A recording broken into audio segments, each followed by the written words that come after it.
యేసుక్రీస్తు నామంలో మీకందరికీ హృదయపూర్వక వందనాలు తెలియజేసుకుంటూ ఈ ఉదయకాల శుభాకాంక్షలు కూడా మీకు తెలియపరుస్తూ ఈ యొక్క ఆత్మీయ ఆహారం అనే కార్యక్రమానికి మిమ్మల్ని ప్రేమపూర్వకంగా ఆహ్వానిస్తూ ఉన్నాను.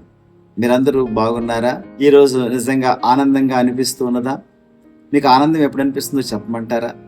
మీరు ఉదయం లేచిన వెంటనే ప్రభుకి thank you for a new day అని చెప్పి దేవుని యొక్క వాక్యం చదువుకొని ప్రార్థన చేస్తే ఎంత ఆనందం ఉంటుందో తెలుసా మీకు? కాబట్టి ప్రతిరోజు కూడా మానక మీరు ప్రార్థన చేసుకుంటూ వాక్యం చదువుతున్నారని భావిస్తూ ఉన్నాను.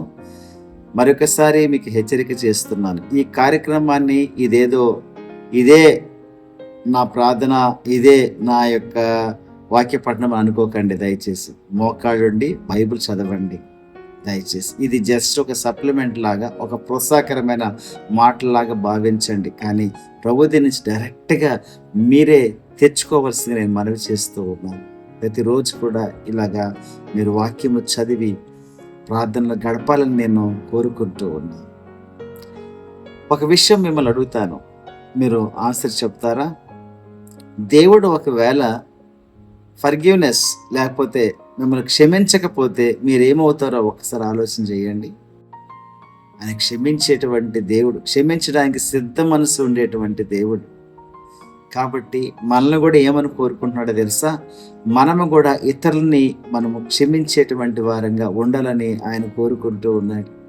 కొన్నిసార్లు కొందరు మనల్ని చాలా బాధ పెట్టినప్పుడు, మన హృదయం చాలా గాయపడినప్పుడు వేరే వాళ్ళని అంత ఈజీగా మనం క్షమించము కదూ. హృదయంలోనే అలానే పెట్టుకుంటూ ఉంటాం. అలా పెట్టుకున్నట్లయితే నిజంగా నువ్వు చాలా శక్తిహీనం అవుతావు. రాను రాను ఆత్మమైన జీవితంలో ఎదగలేవు, సన్నగిలి పడిపోతావు, దిగజారిపోతావు. కొన్నిసార్లు ప్రార్థనా జీవితాన్ని మానేస్తావు, బైబిల్ చదవడం కూడా మానేవేస్తావు. ఎందుకో తెలుసా? Unforgiveness is a sin. నువ్వు క్షమించకపోవడం అనేది అది చాలా పెద్ద పాపం అనే సత్యాన్ని జ్ఞాపకం చేసుకో. యేసు ప్రభుల వారు ఈ రీతిగా అన్నారు తెలుసా? చూడండి, మత్తయి సువార్తలో మనం చూస్తే 6వ అధ్యాయము 16-15 వచనాలు చదువుతున్నాను చూడండి. మనుషులు అపరాధములను మీరు క్షమించిన ఎడల మీ పరలోకపు తండ్రి మీ అపరాధములను క్షమించును. మీరు మనుషులు అపరాధములను క్షమింపకపోయిన ఎడల మీ తండ్రియు మీ అపరాధములను క్షమింపడు. నువ్వు వేరే వాళ్ళని క్షమించలేదు అనుకో, నీవు కూడా ఏదైనా ఒక తప్పు చేసినప్పుడు ప్రభువా నన్ను క్షమించని నువ్వు అడిగావనుకో, ఆయన క్షమించడానికి సత్యాన్ని జ్ఞాపకం చేసుకో. సోదరే సోదరుడా, he will not forgive you unless you forgive the one whom you are hating. నువ్వు ఎవరైతే ద్వేషిస్తూ ఉన్నావో, ఎవరిపైనైతే కోపం పెంచుకున్నావో వారిని నువ్వు క్షమించకపోతే దేవుడు మీ పాపములను కూడా క్షమింపడు అనే సంగతి జ్ఞాపకం చేసుకో. ఇన్ఫ్యాక్ట్ ఇంకొక వాక్యం నీకు పరిచయం చేయనా? చూడండి, యోహాను రాసిన మొదటి పత్రిక 2వ అధ్యాయము 9వ వచనాన్ని చూడండి. వెలుగులో ఉన్నానని చెప్పుకొనొచ్చు తన సహోదరుని ద్వేషించువాడు ఇప్పటి వరకును చీకటిలోనే ఉన్నాడు. నువ్వు క్షమించకపోతే ఇంకా చీకటిలోనే ఉన్నావంట. చీకటి అంటే ఏంటో తెలుసా? చనిపోతే నరకాగ్నికి వెళ్ళడమే. సోదరి సోదరుడా, ఎందుకు? కొంతకాలమే కదా జీవించేది మనము. ఈ కొంతకాలంలో అనేక మందితో మనం స్నేహం చేయాలి, అనేక మందిని మనం క్షమించి మనము వారిని మనం సొంతం చేసుకోవాలి, దగ్గర అవ్వాలి. ప్రభు యొక్క ప్రేమను బట్టి ప్రతి ఒక్కరిని మనం క్షమించాలి. అప్పుడే కదా ప్రభు మన పాపాలను కూడా క్షమిస్తాడు. నువ్వు అలా క్షమించకపోతే గుర్తుపెట్టుకో, దేవుడు నీ పాపాలను కూడా క్షమించడు అని చెబుతూ ఉన్నాడు. చాలాసార్లు మన ప్రార్థనలకి ఎందుకు జవాబు రావడంలో చెప్పమంటారా? ఇలాగా వేరే వాళ్ళని మనం క్షమించకపోవడమే కదా. కాబట్టి ఈరోజు ఒక్కసారి జ్ఞాపకం చేసుకో, సీరియస్గా ఆలోచించే. ఒకవేళ నువ్వు ఎవరినన్నా క్షమించకుండా ఉన్నట్లయితే నీ హృదయంలో మనస్ఫూర్తిగా ఉన్న క్షమిస్తారు కదూ. నాకు తెలుసు మీరు క్షమిస్తారని. ఎందుకనంటే ప్రభు ప్రేమ మీలో ఉన్నది కాబట్టి.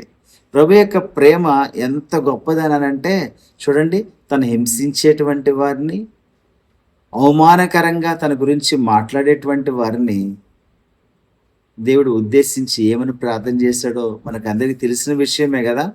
తండ్రి, వీరేమి చేయుచున్నారో వీరెరుగును గనక వీరిని క్షమించమని తండ్రిని ప్రాధేయపడ్డాడు.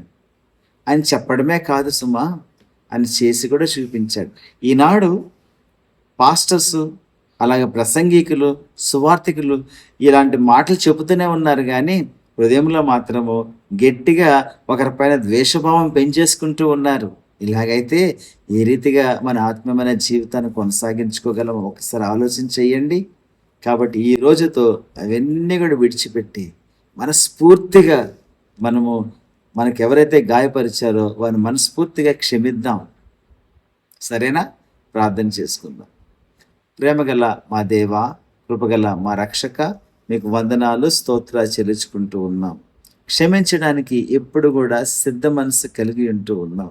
నాన్న, పేతురు అడిగినప్పుడు ఎన్నిసార్లు క్షమించాలనంటే ఎన్నిసార్లు క్షమించాలన్న జవాబు మీరు ఇచ్చినట్లుగా మేము చూస్తూ ఉన్నాం. ప్రభువా యేసయ్య, మేము కూడా ఆ రీతిగా ఉండేటువంటి కృపను మాకందరికీ దయచేయండి నాయన. తద్వారా నాయన మీరు మమ్మల్ని క్షమించిన ప్రకారం మేము కూడా క్షమించేటువంటి వారిగా కృప చూపించండి తండ్రి. ప్రభువా, మీరు క్షమించకపోతే మేమేమైపోయే వాళ్ళము నాయన.